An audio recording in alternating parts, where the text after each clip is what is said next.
Selangor di hadapan dalam amalan gaya hidup sihat.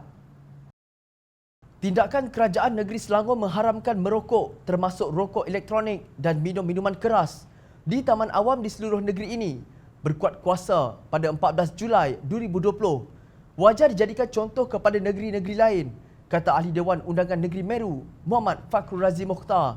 Beliau berpendapat pengharaman merokok dan minum arak di kawasan awam yang menjadi senarai kesalahan dalam Undang-Undang Kecil Taman 2005, pihak berkuasa tempatan atau PBT, negeri Selangor adalah wajar dan tepat pada masanya.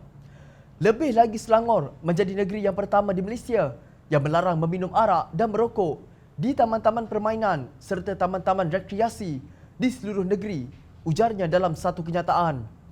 Dalam hubungan ini, kerajaan Selangor dilihat terkehadapan dalam menangani masalah sosial terutama yang membabitkan kesihatan awam. Kata Fakrul Razi, tindakan ini sebagai tanda kerajaan ini prihatin, mesra rakyat dan serius memastikan kelestarian hidup rakyat Selangor. Menurutnya, beliau sendiri pernah membangkitkan isu ini ketika sidang Dewan Negeri Selangor pada 11 November 2019 lalu. Beliau berhujah bahawa tempat awam dikunjungi oleh kanak-kanak, orang tua, wanita serta golongan yang berkeluarga. Tempat rekreasi awam adalah lokasi sihat untuk masyarakat beriadah, berehat dan bersantai di hujung minggu. Justru amat tidak sesuai jika kawasan awam seperti ini dijadikan tempat untuk mabuk dan merokok. Mereka yang merokok boleh membahayakan kesihatan golongan lain, terutama kanak-kanak, orang tua dan wanita. Sementara pemabuk pula dikuatiri boleh mencederakan pengunjung lain atau merosakkan harta awam di taman rekreasi.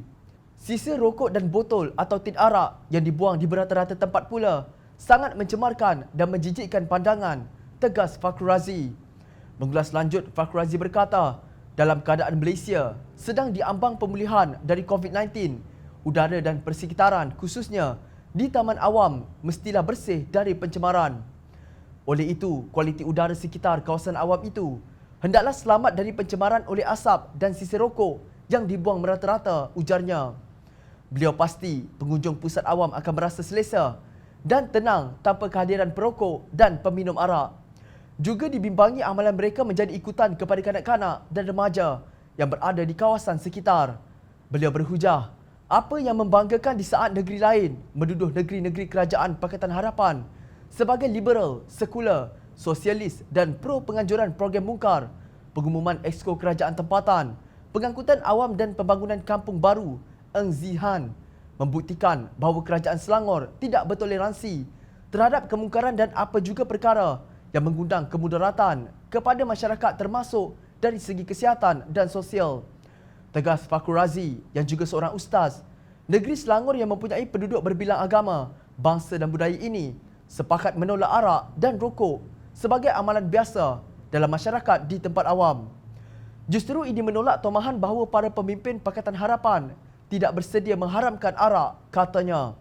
Beliau berharap negeri-negeri lain akan mengikut jejak kerajaan Selangor sebagai langkah pendidikan berpanjangan kepada masyarakat dan mesej kepada para perokok dan peminum arak bahawa tiada manfaat daripada minuman alkohol itu serta rokok terhadap diri mereka, keluarga dan masyarakat. Ia juga sebagai usaha memastikan perokok tegar atau peminum arak dapat mengurangkan atau menghentikan amalan mereka sedikit demi sedikit, tambahnya. Eng Zihan semasa mengumumkan larangan tersebut berkata, saban hari gaya hidup yang sihat semakin menjadi amalan dan keutamaan rakyat Malaysia. Tahniah Selangor, jangan ada pula yang mahu menjatuhkan kerajaan Selangor demi arak, rokok dan vape.